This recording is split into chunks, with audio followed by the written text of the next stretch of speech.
الله، في انتوا بتلموا شنطكم وراجعين مصر ليه؟ انتوا ما كملتوش؟ مش دي بعثة المنتخب الاولمبي؟ كلكم خرجتوا؟ لا انا مش جاي معاكم، انا مش تبعكم. انا هلاعب مين؟ اسبانيا؟ وريني وشك كده يا بتوع الاندلس. الحمد لله انا كده صعدت.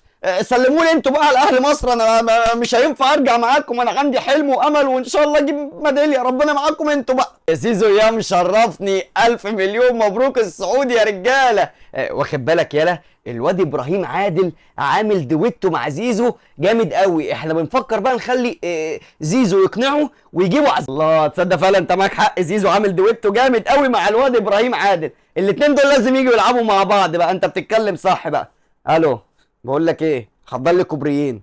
ايوه كوبريين، مش لازم تسيح. ابعت فاكس كده البيراميدز، قول لهم في فريق بلجيكي اسمه كوبري ليك جاي عايز ابراهيم عادل. وزيزو كده كده هو اهلاوي اساسا، هنجيبه. انت معاك حق على فكره، زيزو وابراهيم عادل لازم